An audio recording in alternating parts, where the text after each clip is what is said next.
सिलगढीको विधान मार्केटमा आगोले प्रभावित भएका दोकानदारहरूलाई वित्तीय सहायता प्रदान गरिएको छ। बिहिबार मेयर गौतम देवले मेयर राहत कोषबाट पूर्ण रूपमा प्रभावित दोकानदारहरूलाई 50-50 हजार रुपियाँ अनि आंशिक रूपमा प्रभावित दोकानदारहरूलाई 15,000 रुपियाँ गरेर चेक प्रदान गरियो। स्मरण रहोस्, गत 28 सेप्टेम्बरको दिन सिलगढी विधान मार्केटमा भएको भयावह आगलागीमा 9वटा दोकानहरू पूर्ण रूपमा जलेर नष्ट भएको थियो भने 14वटा दोकान आंशिक रूपमा क्षतिग्रस्त भएको थियो। त्यसबेला राज्यका मुख्यमन्त्री ममता ब्यानर्जीले उत्तर बंगालको भ्रमणमा रहेकोले प्रभावित दोकानदारहरूलाई 1 लाख र आंशिक प्रभावितहरूलाई 50,000 रुपियाँ गरेर क्षतिपूर्ति दिने घोषणा गरेकी थिइन्, जुन प्रभावित दोकानदारहरूलाई अगावै चेक प्रदान गरिसकेको छ। অতি সম্প্রতি সেই আমরা ওই দোকানের বিল আপডেট করে নো ডিউজ আমরা নিয়ে নিতে বলেছি, আর সেটা আমাদের দেওয়া আর বন্ধ হয়ে যাবে, কারণ তো নেই, কিন্তু লাস্ট 2 বছর আমরা তাকে ওষুধটা এই ফান্ড থেকে আমরা দিয়েছি।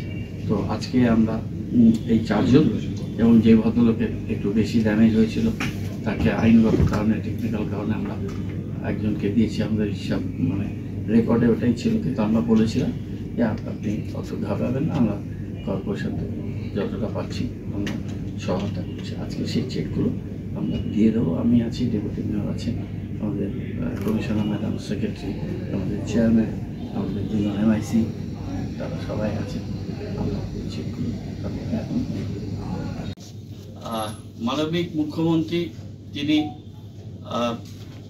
9টা দোকানকে অথবা 8টা দোকানকে 1 লাখ টাকা করে আর বাকি 14টা দোকানকে 50,000 টাকা করে দিয়েছে। তিনি আমাদের নির্দেশ দিয়েছিলেন যে পুরসভা এই যে দোকানগুলো বানানো দরকার সেগুলো যেন সেই কাজটা করে দেয়। আমরা এই ক্ষতিগ্রস্ত দোকানদারদের সাথে আমাদের লোকেরা পুর নিগম, ডিস্ট্রিক্ট অ্যাডমিনিস্ট্রেশন থেকেও ছিল। আমরা দিনরাত্রি যোগাযোগ রেখেছি এবং একদিনের মধ্যে আমরা সার্ভে রিপোর্ট তৈরি করে, এবং আমরা অত্যন্ত কৃতজ্ঞ মাননীয় মুখ্যমন্ত্রী এবং ডিস্ট্রিক্ট অ্যাডমিনিস্ট্রেশন, ডিজাস্টার ম্যানেজমেন্ট, তারা একদিনের মধ্যে চেক রেডি করে এবং কয়েকদিন আমরা পরশুদিন সকালে আমরা সেই চেকটা তাদের কাছে। এক ব্যক্তি তার 2টো দোকান ছিল, 2টো দোকানই ব্যাডলি ড্যামেজ। আমাদের যারা সম্মানীয় ব্যক্তিবর্গ আছেন তাদের কাছ থেকে চেক নেবেন। মাননীয় মেয়র স্যার তারা চেক তুলে দিচ্ছেন।